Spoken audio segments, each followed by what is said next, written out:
Friends, കഴിഞ്ഞൊരു വീഡിയോയിൽ ഞാൻ പറഞ്ഞില്ലേ കാട്ടുചേനയുടെ തണ്ട് വെച്ചിട്ട് കറി വയ്ക്കുന്നൊരു വീഡിയോ എടുക്കാമെന്നുള്ളത്. അപ്പോൾ ഇതാണ്ട ഇതേപോലത്തെ കാട്ടുചേനയുടെ തണ്ടായിട്ട് ഞങ്ങൾ എടുക്കുന്നത്. മണ്ണിൻ്റെ അടിയിൽ നിന്ന് തന്നെ പൊന്തി വരുന്നതും ഉണ്ടാവും, കുറച്ച് വിരിയാത്തതും ആയിട്ടുള്ള തണ്ടുകളായിട്ട് എടുക്കുക. അപ്പോൾ ഞങ്ങൾക്ക് കുറച്ച് കിട്ടിയിട്ടുണ്ട്. അപ്പോൾ അതിൻ്റെ നമ്മൾ ഇലഭാഗം ഇതാ ഇങ്ങനെ മുറിച്ച് കളയാണ്. അപ്പോൾ ഇതൊരു കവറിലിട്ടിട്ട് ഞങ്ങൾ പോരുകയാണ്. അപ്പോൾ പറമ്പ് നടന്നിട്ടാണ് ഞങ്ങൾക്ക് ഇത് കിട്ടിയത്. അപ്പോൾ കുറച്ച് ചീനമുളകും കിട്ടിയിട്ടുണ്ട്, ചീനമുളക് കാന്താരിയും കിട്ടിയിട്ടുണ്ട്. അപ്പോൾ ഈ മണ്ണിൻ്റെ അടുത്ത് പൊന്തി വരുന്നതാ ചേനത്തണ്ട് ഇതേപോലെ ഉണ്ട്, ഒരു പൊതിപ്പുണ്ടാവും കേട്ടോ. അപ്പോൾ അതൊക്കെ കളയണേ. എന്നിട്ട് ഇതാ ഇത്രത്തോളം ഞങ്ങൾക്ക് ചീനമുളക് കിട്ടിയിട്ടുണ്ട്. അതൊരു പാത്രത്തിലേക്ക് ആക്കിക്കുകയാണ്. രണ്ട് കയ്യിലും കവറിട്ടിട്ടാണ് ഞങ്ങൾ ചേനത്തണ്ട് നന്നാക്കുന്നത്. ഞാൻ അതൊക്കെ കൈ ചൊറിഞ്ഞാലോ വെച്ചിട്ട് പേടിച്ചിട്ടാട്ടെ. അപ്പോൾ ഇതേപോലെ നന്നായിട്ട് വട്ടത്തിലാട്ടെ ഞങ്ങൾ അരിഞ്ഞെടുക്കുന്നത്. നിങ്ങൾക്ക് വേണമെങ്കിൽ നീളത്തിന് അങ്ങനെ ചെയ്യുക.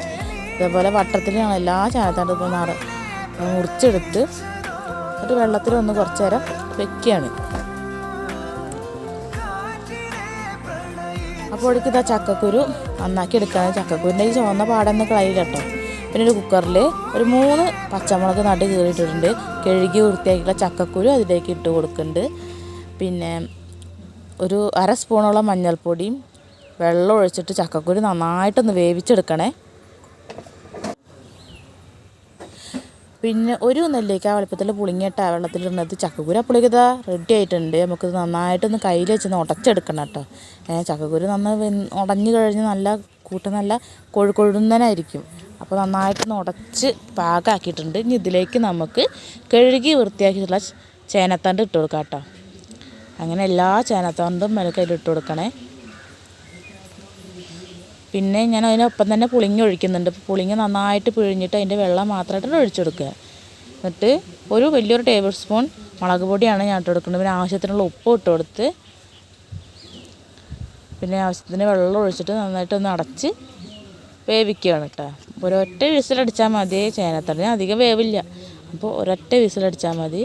നമ്മളിതാ നന്നായി പാകമായിട്ടുണ്ട്, വെന്ത് പാകമായിട്ടുണ്ട്. നമുക്കൊന്ന് നന്നായിട്ടൊന്ന് എല്ലാം കൂടി നന്നായി ഇളക്കി യോജിപ്പിച്ചൊരു കുറച്ച് നേരം കൂടി ഇങ്ങനെ തിളപ്പിക്കുന്നുണ്ട്. എന്നിട്ട് നമുക്ക് വറവിടുള്ളത് നോക്കാം. അപ്പോൾ ഒരു ചീനച്ചട്ടി അടുപ്പത്ത് വെച്ച് അതിലേക്ക് ആവശ്യമായിട്ടുള്ള വെളിച്ചെണ്ണ ഒഴിച്ചിട്ട് ചെറിയുള്ളിയാണ് കേട്ടോ. ചെറിയുള്ളി ഇതുപോലെ ഉരുവരാന്ന് അരിഞ്ഞിട്ട് വെളിച്ചെണ്ണയിൽ ഇട്ട് കൊടുക്കുകയാണ്. അപ്പോൾ അതൊന്ന് മൂത്ത് വരുമ്പോഴേക്കും ഞങ്ങളെ വീട്ടിലെ കറിവേപ്പില തന്നെ കേട്ടോ.